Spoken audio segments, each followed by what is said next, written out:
On a Saturday morning, the 26th of January in the year 2019, as the sun climbed towards its zenith at approximately 10 a.m., Valerie Wangley, a woman known to be Joseph Curry's mistress, found herself standing before his residence nestled within the Safari Park Gardens estate in Nairobi. Her heart harbored a fragile hope, a desire to mend the threads of their complicated relationship, to perhaps weave them into something more substantial. Little did she know that destiny had a far more sinister tapestry in store. As Valerie approached the house, the crisp morning air carried the scent of blooming jacaranda trees, their vibrant purple blossoms a stark contrast to the turmoil brewing within her. The manicured lawns and meticulously designed gardens of the estate exuded an aura of serenity, a deceptive facade that concealed the brewing storm. She stepped onto the porch, her knuckles rapping against the polished wood of the front door, the sound echoing in the stillness of the morning, a harbinger of the chaos to come. The door swung inward, revealing not the man she had hoped to see, but rather, his wife. Mary stood there, her eyes, a mirror reflecting a mix of surprise, confusion, and an underlying vulnerability. The air crackled with unspoken tension as the two women, unknowingly entangled in a web of love, deceit, and betrayal, faced each other for the first time.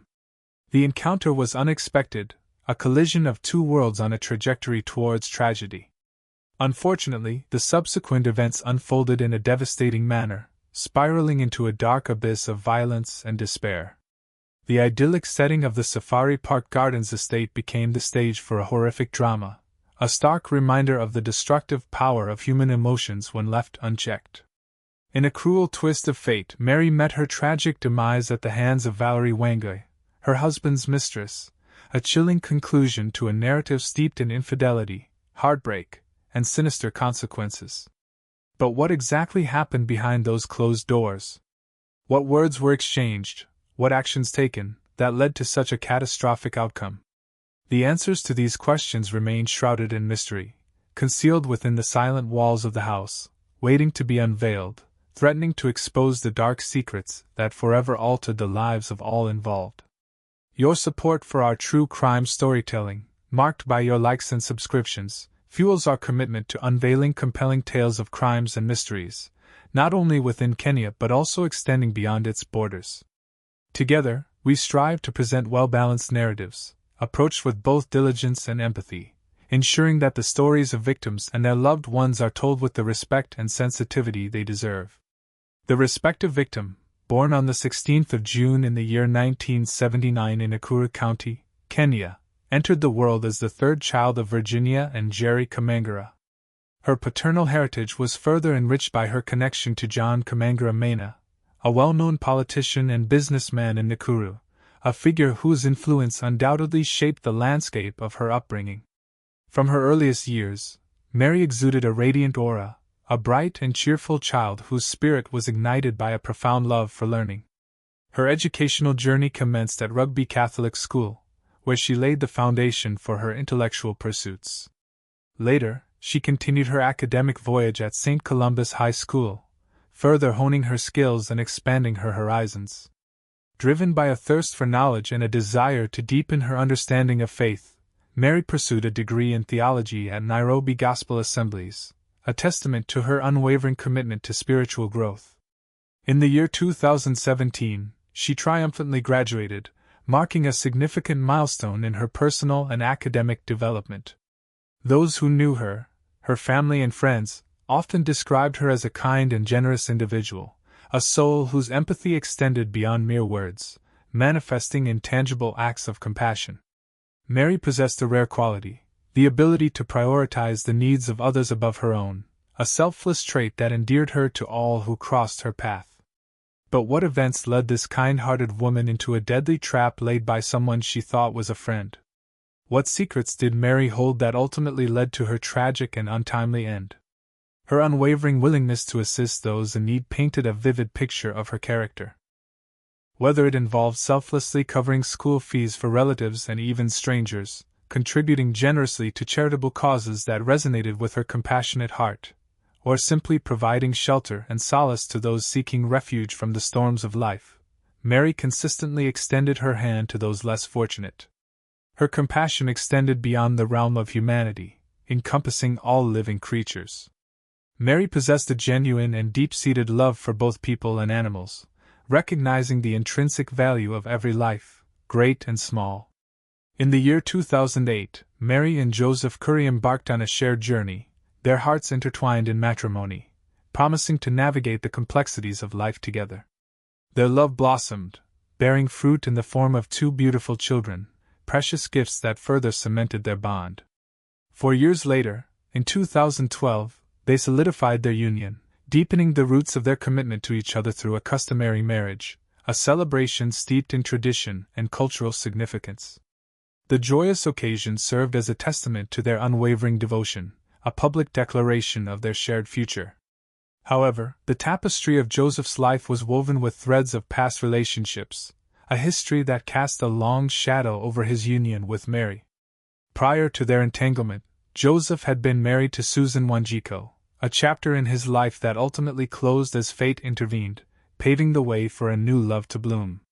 You see, while Joseph was still legally bound to Susan, a secret love blossomed between him and Mary, igniting a clandestine affair that would irrevocably alter the course of their lives, setting in motion a chain of events with far-reaching consequences.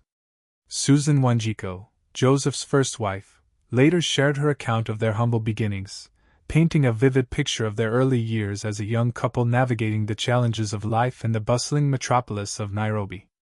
The memories of their shared struggles and triumphs, the dreams they once held together, served as a poignant reminder of the ephemeral nature of love and the unpredictable twists and turns of fate. But what role did Susan's past play in the tragic events that unfolded? And how did the secret affair between Joseph and Mary ultimately contribute to the devastating demise of the woman he vowed to protect? In the vibrant city of Nairobi, they embarked on a shared entrepreneurial journey, forging a living by procuring rice in bulk and meticulously repackaging it for sale, each transaction yielding a modest profit that fueled their dreams.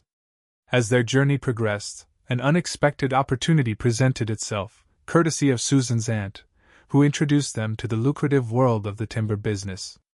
Pooling their meager savings, they ventured into this new enterprise, their hopes soaring with each passing day. Their fortunes took a dramatic turn when Joseph secured a monumental tender with the Rural Electrification Authority, a contract valued at 53 million Kenyan shillings, tasked with supplying electricity poles, a pivotal role in illuminating the remote corners of the nation. This newfound success, however, cast a long shadow over their marriage, as Joseph's burgeoning business commitments increasingly kept him away from home, creating a chasm that threatened to engulf their once unbreakable bond. One fateful day, a message materialized on Susan's phone, originating from an unfamiliar number, an unwelcome intrusion into her life. The message contained 2 phone numbers, accompanied by a text that delivered a crushing blow, revealing that these numbers belonged to none other than her husband's mistress, Marika Mangara, shattering the illusion of marital bliss. Despite the mounting suspicions of infidelity that gnawed at her heart, Joseph vehemently denied Susan's claims, vehemently asserting that Mary was merely a business associate, a client who placed orders for timber, skillfully weaving a web of deception to conceal his transgressions. However, the carefully constructed facade crumbled around him when Mary herself, in a moment of startling candor, called Susan, confirming her role as Joseph's mistress, shattering Susan's world into a million irreparable pieces. The revelation was a cruel twist of fate, a betrayal that left her reeling, struggling to comprehend the depths of Joseph's deceit. But what drove Mary to make that fateful call? Was it a moment of guilt, a desire to unburden herself, or a calculated move to further complicate the already tangled web of their relationships? And what would be the ultimate consequences of this shocking confession? Devastated by the revelation and desperate to salvage her marriage, Susan pleaded with Mary to end the affair, her voice trembling with a mixture of anguish and desperation. She even revealed the existence of her daughter with Joseph, painting a poignant picture of their family life, hoping to tug at Mary's heartstrings and evoke a sense of remorse. She spoke of the bond she shared with her child, the laughter that filled their home, and the innocent joy that Mary's actions threatened to shatter. Regrettably, despite Susan's heartfelt pleas, Joseph made the agonizing decision to leave her and their daughter behind in Nairobi, severing the ties that once bound them together.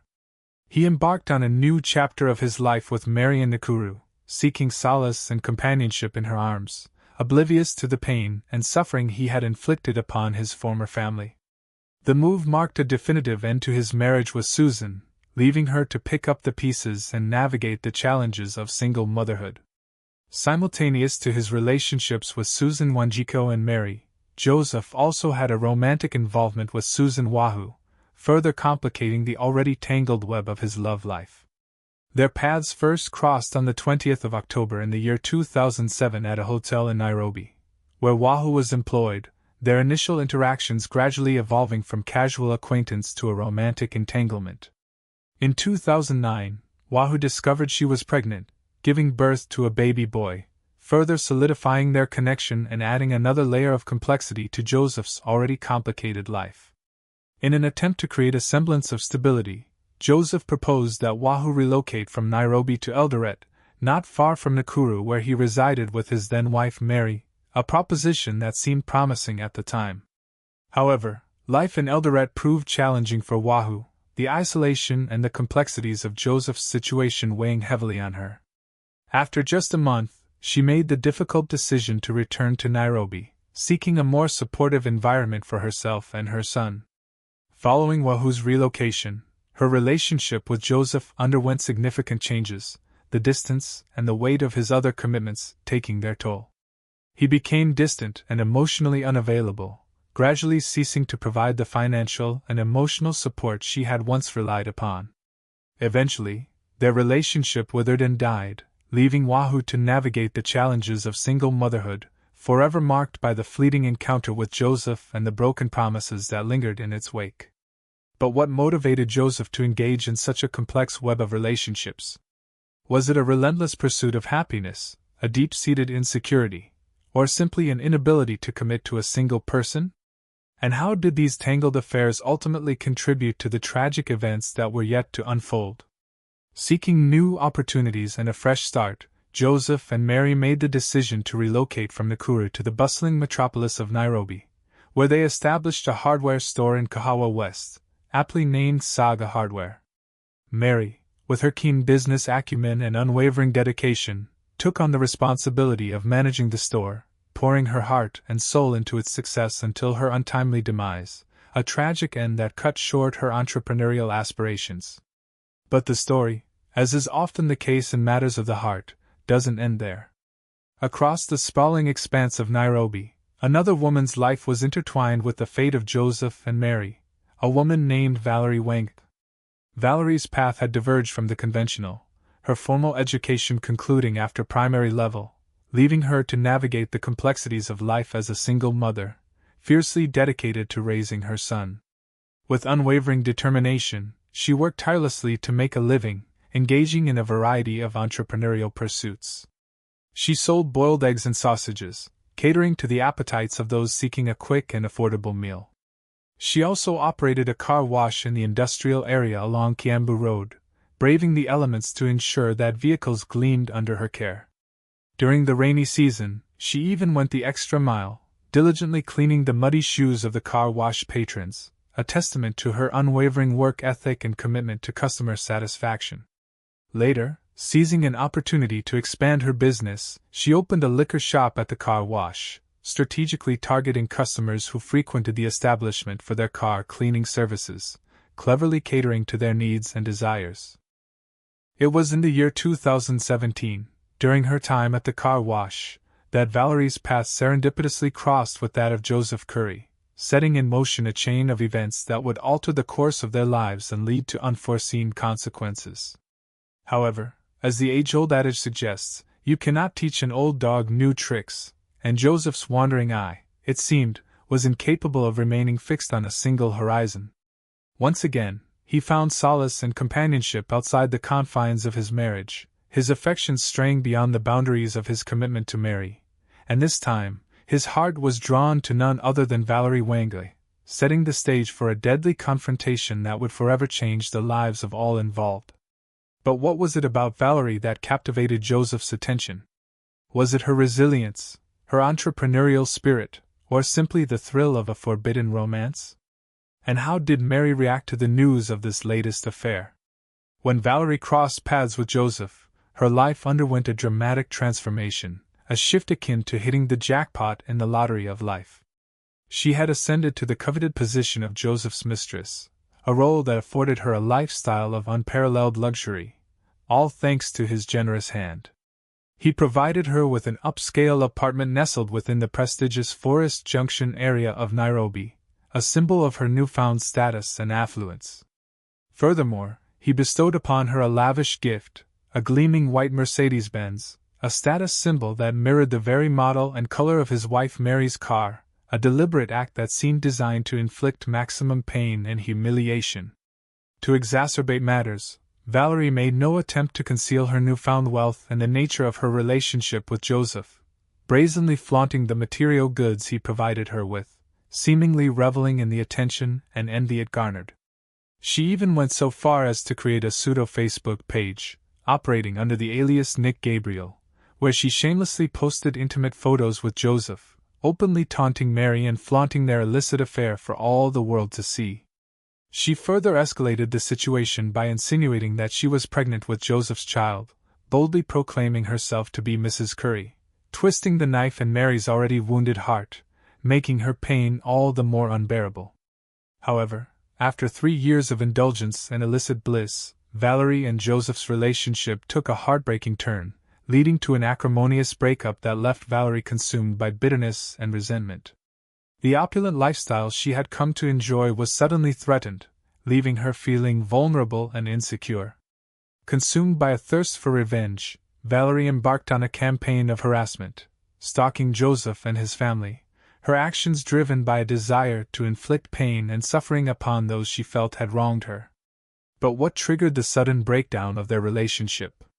Was it a case of Joseph growing tired of Valerie, or did she demand more than he was willing to give? And how far was Valerie willing to go to exact her revenge? On Friday, the 25th of January in the year 2019, Valerie's obsession reached a fever pitch as she spent the entire day relentlessly following Joseph and his family, her actions fueled by a burning desire for revenge and a desperate attempt to confront her former lover. She shadowed their every move, tracking them to their residence in the affluent Safari Park Gardens estate in Nairobi, her mind racing with thoughts of confrontation and retribution.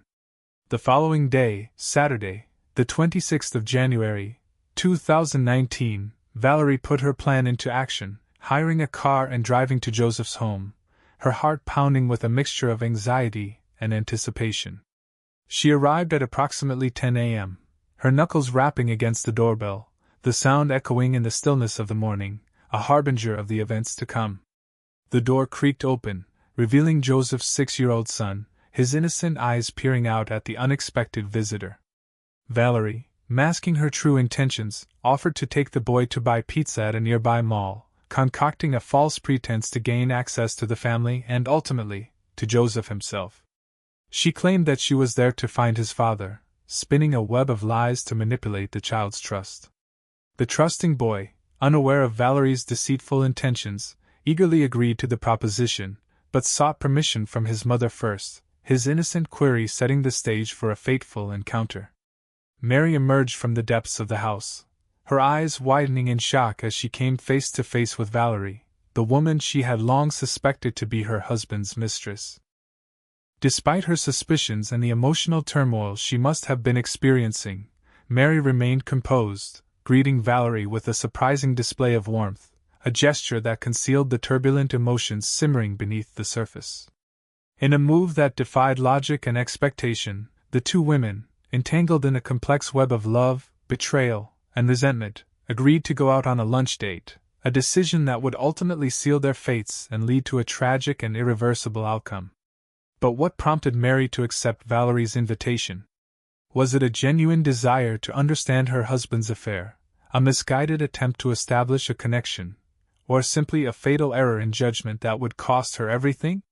Mary, extending a gesture of hospitality, invited Valerie into the house while she prepared for the outing, but Valerie, perhaps wary of venturing further into enemy territory or eager to maintain a semblance of control, declined the invitation, opting to wait outside the gate.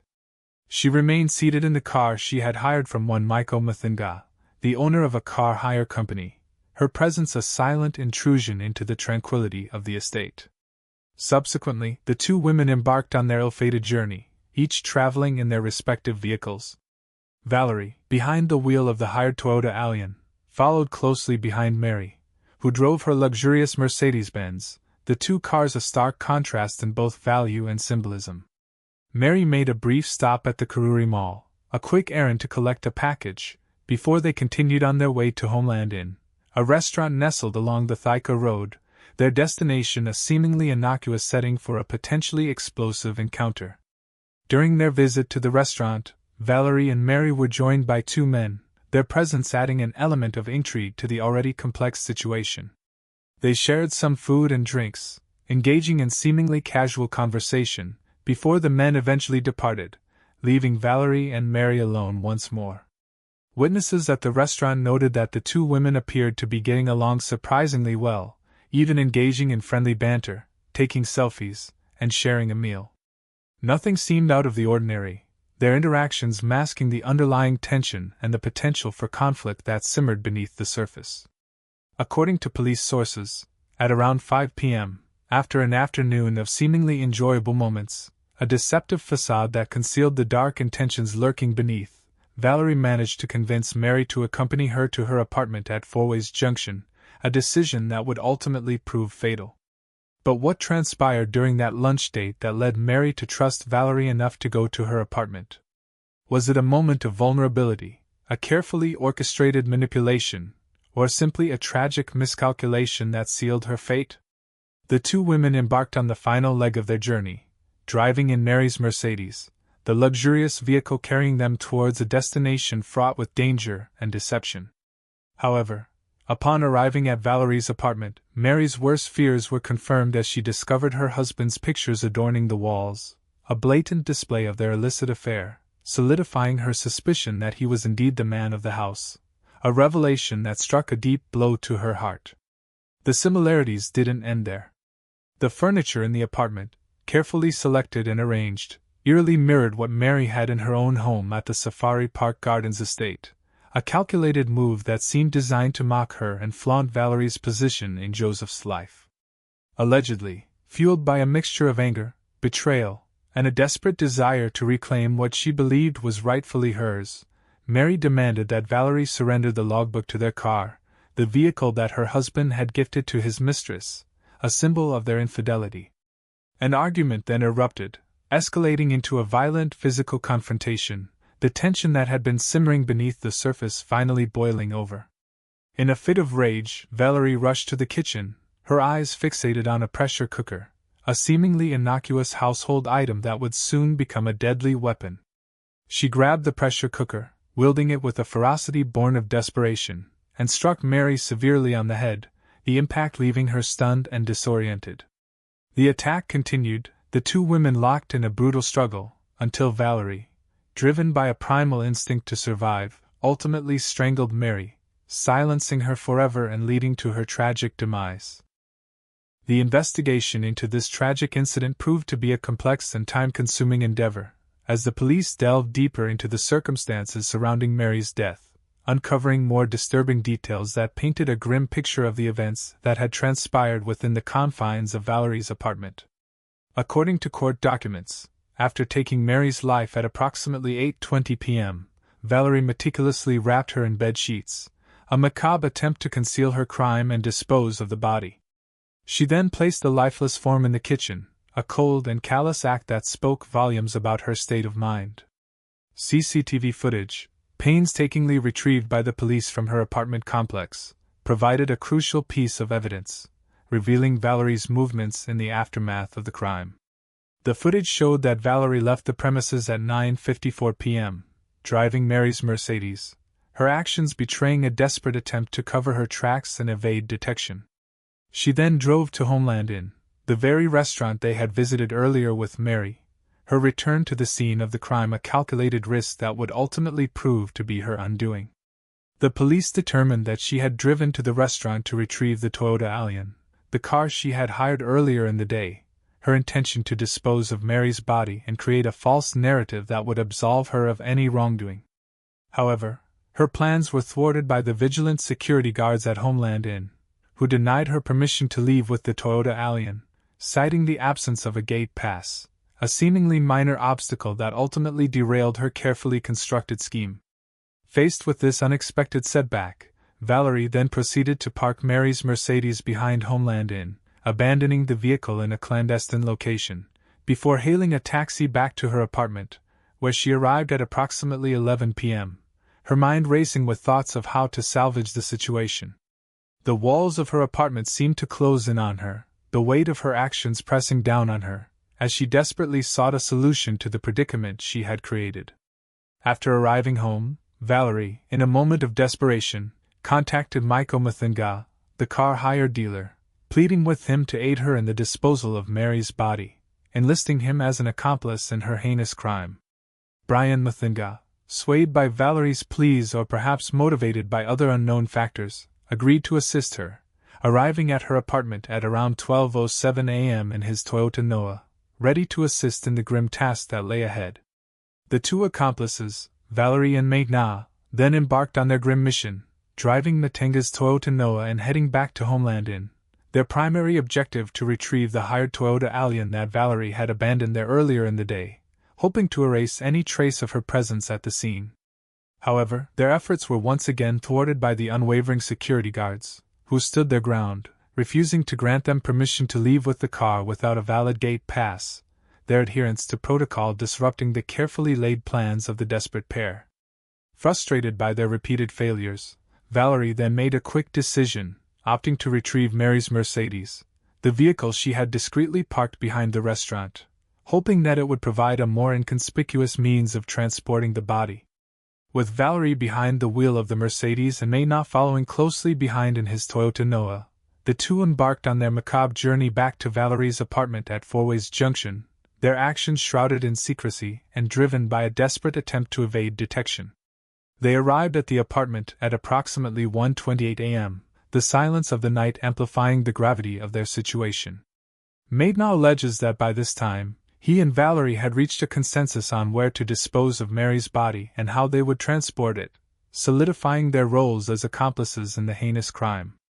Upon reaching the apartment, Maitna further alleges that they loaded Mary's deceased body into her Mercedes, carefully concealing it from view, before driving off using the Kiambu-Kamatai Road, a route that would lead them to their intended destination. The plan was for Valerie to take the lead, with Maitna following closely behind, each vehicle carrying a piece of the evidence that could potentially seal their fate. However, as they navigated the darkened roads, their carefully constructed plan faced an unexpected obstacle. Allegedly, upon reaching Kamatai, they encountered a police roadblock, their hearts pounding with fear as they realized that their freedom, and perhaps their lives, hung in the balance. What would happen next? Would they be able to evade the watchful eyes of the authorities, or would their carefully guarded secret be exposed, leading to their ultimate downfall? Unfortunately for Valerie and Maitna, fate seemed to be playing a cruel game with them. The police officers at the roadblock, acting on routine protocol, searched Matinga's car, their probing eyes scrutinizing every detail, but in a stroke of luck for the two accomplices, they did not inspect Mary's car, the very vehicle that Valerie was driving and where Mary's deceased body lay concealed, a silent passenger on their grim journey. This oversight, whether intentional or accidental, allowed them to slip through the clutches of the law, at least for the time being. With their hearts still pounding from the near miss, they continued their clandestine journey towards Ruiru, their intended destination for disposing of Mary's body, a desolate location where they hoped to conceal their heinous crime and erase any trace of their involvement. They then drove to Thika, where Valerie callously got rid of the bedding she had used to wrap Mary's body, discarding the blood-stained sheets and blankets in a remote area, attempting to sever any connection to the gruesome act she had committed. She also disposed of a baby's car seat that was in Mary's car, further attempting to distance herself from the victim and her family. They then proceeded towards Kayamguru, where, along the Karijita bypass road, they tossed a blood-stained puppet from Valerie's house, discarding the seemingly innocuous object as if it were a mere piece of trash, oblivious to the incriminating evidence it carried. Finally, their macabre journey culminated at Quamico Trading Center, where they abandoned Mary's car, leaving the vehicle to become a silent witness to their crime. The car was found 2 days later, its discovery triggering a chain of events that would unravel their carefully constructed facade and expose their dark secrets to the world. As the investigation unfolded, the focus inevitably turned to Joseph Curry, the man at the center of this tangled web of relationships and deceit. He had returned home in the evening after spending the day in Goma, seemingly oblivious to the events that had transpired in his absence. Upon getting home, he discovered that Mary had not yet returned, her absence raising a flicker of concern in his mind. Frustrated by her unexplained absence and perhaps harboring a suspicion of her infidelity, Joseph sent her a text message, a seemingly innocuous act that would later be scrutinized and analyzed by investigators, saying, "Have fun and don't come back home." A callous statement that would haunt him for years to come. But was Joseph truly unaware of what had happened to Mary? Did he suspect Valerie's involvement in her disappearance? And what role did he play in the events that led to her tragic demise? The police, employing their expertise in forensic analysis, were able to corroborate Joseph's account of his movements through a meticulous examination of the GPS data extracted from his car and the location records of his mobile phone. This technological evidence provided a detailed timeline of his whereabouts, seemingly confirming his claim that he had been in Goma on the day of Mary's disappearance. But the police remained cautious, aware that digital evidence could be manipulated or misinterpreted. The following morning, on Sunday, the 27th of January in the year 2019, Joseph stumbled upon a post on the popular Facebook group, Kilimani Moms, a community forum where local mothers shared information and support. The post alerted its members to the discovery of a deceased person at Maguga Dam in Kiambu County, a grim announcement that sent shivers down his spine. Joseph was drawn to the description of the clothing found on the body, as it eerily matched what his wife had been wearing, a detail that ignited a sense of dread within him, a foreboding that something terrible had happened. Fueled by this gut feeling, a primal instinct that told him his wife was in danger, he headed to Maguga Dam, his heart pounding with each passing mile, his mind racing with terrifying possibilities. Upon arriving at the scene, he encountered police officers diligently collecting evidence, their faces grim and somber, confirming his worst fears. Desperate to find his missing wife and clinging to a glimmer of hope, he identified himself to the officers and expressed his desire to search for Mary, his voice trembling with anxiety and uncertainty. Consequently, he was taken into custody for further questioning, the police treating him as a person of interest in the case, aware of his complicated relationship with Mary and the potential for his involvement in her disappearance. During the investigation, Joseph, eager to clear his name and assist in the search for his wife, cooperated with the authorities, providing them with valuable information and leading them to Valerie's apartment in Forest Junction, hoping to uncover clues that would shed light on Mary's whereabouts. But what evidence would they find in Valerie's apartment? Would it confirm his suspicions, exonerate him from any involvement, or further implicate him in the crime? He knew that Valerie had been in contact with his wife on that fateful day, a fact that had been confirmed by the photos Mary had sent him, images that depicted the two women together, their interactions seemingly cordial, leaving him deeply shocked and disturbed by the deceptive nature of their encounter. It was within the confines of Valerie's apartment that the authorities made a chilling discovery, a piece of evidence that would forever link her to the crime. Mary's blood-stained clothes, carefully concealed but impossible to ignore, provided further incriminating evidence against Valerie, solidifying her role as the prime suspect in Mary's disappearance. Furthermore, the autopsy examination conducted on Mary's body revealed the brutal and disturbing details surrounding her untimely demise, painting a graphic picture of the violence she had endured. Tragically, it was determined that Mary succumbed to a brain concussion, the result of being struck with force to her head, the weapon of choice, a common household item, a pressure cooker, transformed into an instrument of death. Before succumbing to the head injuries, Mary had been suffocated, the air cruelly stolen from her lungs, silencing her forever. In addition to the devastating head injuries, the examination revealed multiple bruises on Mary's hands, evidence of a desperate struggle for survival, a valiant attempt to defend herself against her attacker. These findings indicated that she had violently fought against her attacker, putting up a courageous struggle before ultimately succumbing to her injuries, her final moments marked by terror and pain. The autopsy results served as a stark reminder of the brutality of the crime and the lengths to which Valerie had gone to silence her victim, leaving no doubt in the minds of the investigators that Mary's death was not accidental, but a deliberate act of violence fueled by jealousy, rage, and a desperate desire to possess what was not hers. Miriam Wairamukamengra was laid to rest at her husband's home in Muruguru, Nyeri County, on the 2nd of March in the year 2019, a somber occasion marked by an outpouring of grief and sorrow. In an emotional farewell, her 6-year-old son, his heart burdened with a pain far beyond his years, penned a poignant tribute, his innocent words capturing the depth of his love and the profound sense of loss that would forever mark his life. "Dear Mom," he wrote in a child's scrawling hand, "I love you so much, and I will miss you always." A simple yet powerful expression of a bond that had been cruelly severed. In the wake of Mary's tragic death, 3 individuals became entangled in the web of justice, their lives forever altered by the events that had transpired. Valerie Wangui, Joseph Curry, and the car hire dealer, Brian Maitna, were arrested and charged with Mary's murder, their names forever linked to the heinous crime that had shocked the nation. However, as the investigation progressed, the evidence against Joseph Curry began to unravel, leading to his eventual release due to a lack of concrete proof linking him to the crime.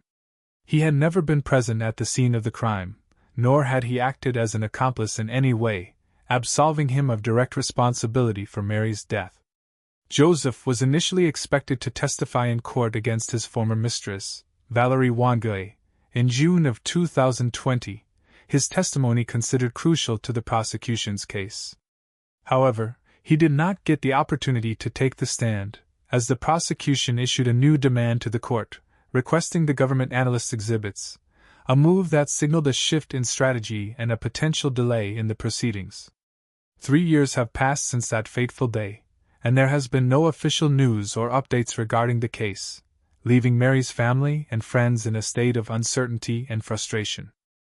It is reasonable to assume that the COVID-19 pandemic might have caused significant delays and disruptions in the case's proceedings, as court systems grappled with unprecedented challenges and restrictions. But what is the current status of the case? Has Valerie Akeen been brought to justice for her heinous crime? And will Mary's family ever find closure and peace? Meanwhile, both Valerie Akeen and Brian may now remain in custody, their lives suspended in a state of legal limbo as they await further legal proceedings. The case against them remains ongoing, a slow and arduous process that is subject to the complexities and vagaries of the legal system. The wheels of justice turn slowly, but they continue to turn, and we remain committed to providing you with any new developments as soon as we receive them, ensuring that you stay informed about this important case. Be sure to subscribe so that you don't miss any updates regarding this case.